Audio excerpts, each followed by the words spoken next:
Saat ini kita sibuk mendukung partai dan calon A, B, dan C di media sosial. Saling serang isu PKI ijazah palsu, tuduhan korupsi. Tapi mari kita tanya hal yang jauh lebih penting. Apakah janji pendidikan murah, kesehatan layak, kesejahteraan, dan kemudahan usaha bisa terwujud sepenuhnya? Atau ada hal yang dihadapi pemimpin kita yang belum tentu bisa mereka ubah sendirian? Kita lihat fakta. Setiap kali ada upaya menguasai kembali saham sumber daya alam yang tadinya 100% milik asing, langsung diprotes keras media asing ataupun lokal. Kebijakan ekspor satu pintu dan pengaturan modal juga diprotes terus. Pernah kita sadar, ini bukan sekadar beda pendapat, tapi ada belenggu yang tak kasat mata dan gak sadar. Kita lagi lupa sama kepentingan politik, kekuasaan pribadi dan golongan oleh mereka. Kita diadu domba sesama anak bangsa agar lupa memperjuangkan konstitusi negara. Kita tidak sadar jadi alat kekuasaan politik mereka. Mari kita evaluasi sejarah dan realita.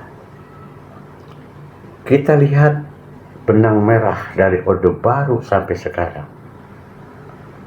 Pembangunan masih bergantung utang luar negeri, padahal sumber daya alam melimpah.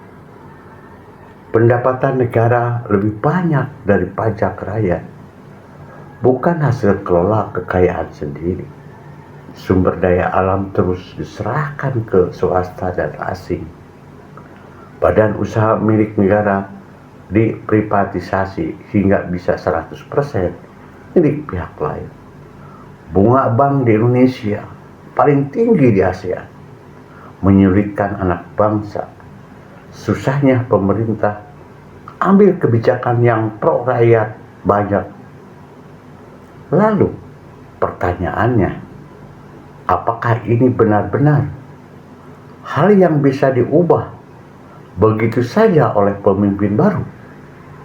Padahal inilah syarat mutlak terwujudnya cita-cita masyarakat adil dan makmur. Tentu ini jawaban yang sangat sulit selama kita tidak menentukan dua akar masalah utama. Yang pertama, korupsi yang menjadi jalinan antar kepentingan dalam dan luar negeri. Ini bukan sekadar mencuri uang biasa, tapi ada persekongkolan segelintir elit di dalam negeri bersekutu dengan kepentingan asing demi keuntungan pribadi dan kelompok. Mereka yang menjual aturan, menjual izin, dan menjual masa depan bangsa. Kedua, terbelenggunya kedaulatan, keuangan, dan ekonomi kita ya oleh perjanjian lama. Perjanjian yang dibuat penguasa puluhan tahun lalu, yang sampai hari ini masih berlaku dan mengikat kita. Perjanjian yang memaksa kita bergantung kepada utang, memaksa kita buka akses seluas-luasnya ke asing, dan membatasi kewenangan negara untuk mengelola kekayaan sendiri demi rakyat. Inilah tembok penghalang sesungguhnya. Selama dua hal ini tidak dihancurkan, ganti pemimpin berapapun, janji seindah apapun, sulit melampaui aturan main yang sudah dipasang sejak dulu.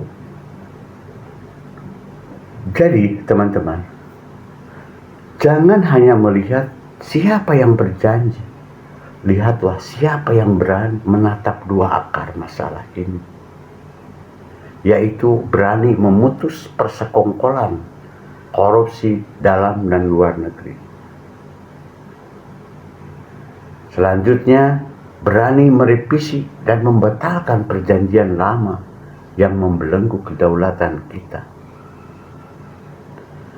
Hanya pemimpin yang berani membebaskan kita dari belenggu ini yang bisa membawa kita ke masyarakat adil dan makmur sesungguhnya, yaitu melawan penjajahan ekonomi dan kedaulatan konstitusi Undang-Undang 1945. Tentu pemimpin yang kita dukung nggak bisa sendiri. Selama kita masih diadu domba demi kepentingan politik mereka, sangat sulit terbebas dari belenggu itu. Kita perlu bersatu dengan satu tujuan, memperjuangkan konstitusi